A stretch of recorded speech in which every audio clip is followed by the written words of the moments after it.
¿qué es resiliencia finalmente? Porque de eso hemos hablado mucho durante esta pandemia, pero es muy bueno recordar.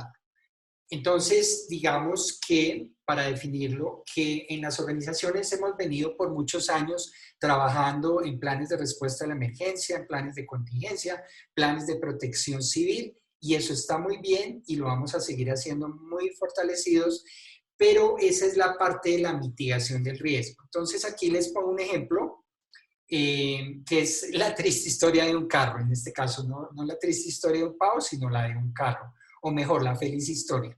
Entonces, hagan de cuenta que ustedes, su empresa es una empresa de transportes, tienen taxis o tienen carros de Uber, pero digamos que ustedes llevan muchos años trabajando en que esos carros tengan muy buenos controles, muy buenos frenos, muy buenos airbags, etcétera, etcétera, muchas medidas para por si el carro tiene un choque y compran seguros de daños, etcétera. Y eso es muy importante seguirlo haciendo. Y eso es mitigación.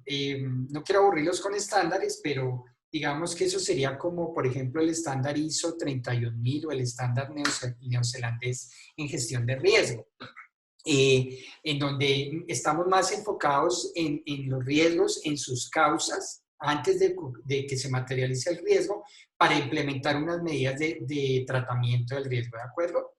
¿Qué es adaptación? Es cuando ya empezamos a trabajar peores escenarios, escenarios que superan el umbral manejable, que superan los controles existentes en el carro o en sus empresas, ¿de acuerdo?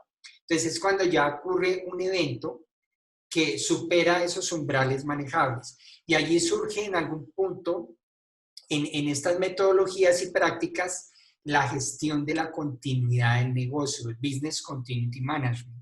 Ese Business Continuity Management está ya un poco más enfocado en los efectos, en asumir que ya pasó, que el carro se chocó y que medimos el impacto. ¿En cuánto tiempo va a estrellarse el carro? ¿A qué velocidad? Si el abismo es de 2000 metros o es de 1000, y cuál sería el impacto de ese choque. Ahí estamos en el tema de continuidad de negocio, ¿de acuerdo? Pero a medida que el riesgo se ha hecho más sistémico, de mayor complejidad, mayor interconexión, etcétera, digamos, de mayor dificultad para ser medido, para ser monitoreado, y para ser, digamos, prospectiva con esos riesgos. Cuando esto ha venido complicándose un poco más en materia de riesgo, empezamos a hablar de riesgos emergentes, riesgos disruptivos, etcétera, pero hablemos por ahora de riesgos sistémicos. Esos riesgos no han tenido en el pasado un tratamiento tan robusto como lo tuvieron unos riesgos tradicionales manejados por la gestión tradicional del riesgo. Entonces aquí surgió la necesidad no solo de mitigar el riesgo, de adaptarse al riesgo, sino de transformarlo de nuevo anticipadamente. Resiliencia es la capacidad de una corporación de enfrentar a una crisis, a un desastre, poderse recuperar rápidamente, pero haciéndolo ex ante. O sea, ex ante, implementando unas estrategias que permitan transformar el riesgo, y eso implica obtener recursos financieros a través de optimización financiera del riesgo que nos permitan implementar estrategias de resiliencia en este caso, estrategias de transformación del riesgo. La resiliencia tiene mucho que ver con la innovación, con innovar nuestros negocios, con esa palabra si esté trillada, reimaginarnos o reinventarnos nuestros negocios, porque sí hay que reconocer que la comunidad científica y los expertos a nivel global en estos temas de riesgo nos están indicando que vienen desafortunadamente más riesgos sistémicos en el horizonte.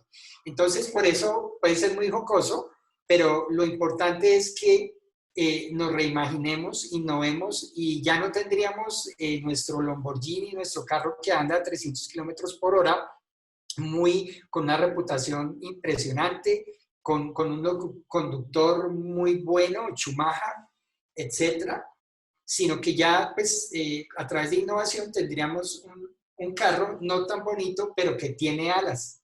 Y el carro lo que nos permitiría es que el día que el carro se vaya a ir contra las barandas, a estrellarse, a tener un choque, pues el carro no se estrelle. Entonces, el mensaje aquí, por favor, pues, es chistoso el ejemplo, pero retengan esto, que la idea es transformar el riesgo antes de que ocurra, sobre todo los riesgos sistémicos, obtener la financiación de esas estrategias antes de que ocurra, para que cuando el riesgo sistémico vuelva a estar presente y materializado, nosotros podamos esquivar o evitar el riesgo sistémico de manera tal que lo evitamos como empresa, eh, o si no pudimos evitarlo, los impactos, los efectos van a ser lo mínimos posible.